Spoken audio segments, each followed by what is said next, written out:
Thank you for tuning in. This is Minister CJ from Truth to the Youth Mentorship Program and Ministry of Good Works, ending the slavery in Minnesota correctional facilities.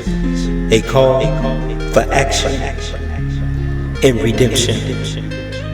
Slavery didn't end, it evolved.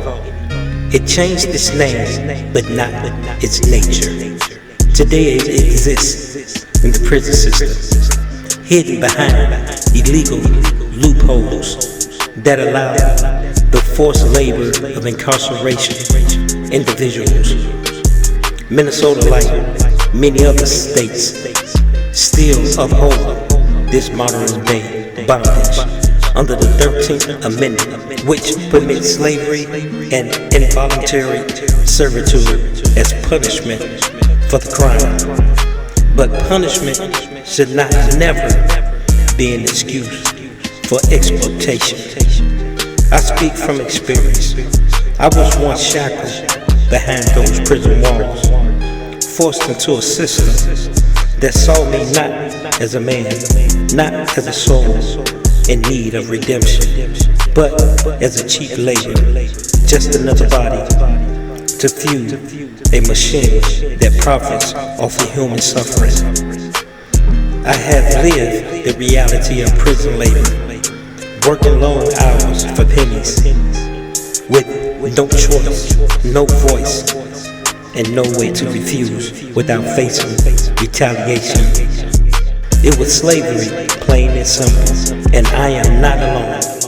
There are thousands of men and women in Minnesota correctional facilities are still trapped in this system, stripped of their dignity, their rights, and their ability to build a real future.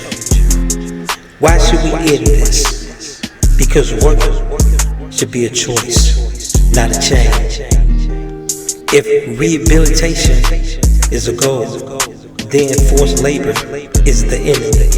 True rehabilitation means offering people the dignity of meaningful work, fair wages, and a path forward, not exploiting them for corporation or state profit.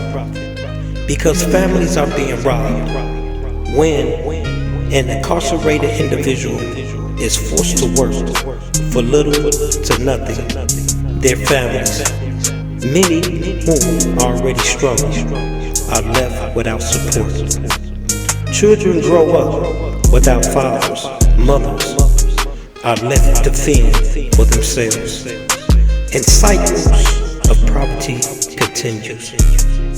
Because it's a moral stain on our state. Minnesota prides itself on justice and progress, yet we allow slavery to exist in our correctional system. We cannot call ourselves a just society while we maintain laws that mirror the injustice of the past. Because I am proof that people can change. I was once caught up in a life of crime, addiction, and incarceration.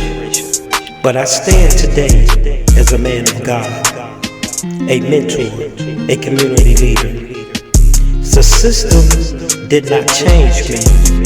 Faith, love, and opportunity did. But how many others never get that chance? How many are left broken, used, and discarded by a system that never intended to rehabilitate them in the first place?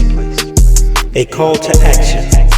We must demand an end to forced labor in Minnesota prisons. We must push for legislation that ensures fair wages, education, and real rehabilitation programs. We must see the men and women behind those bars as human beings, not property. But true justice is not about punishment, it's about restoration. Minnesota, the time is now. End prison slavery, restore dignity, break the chains once and for all.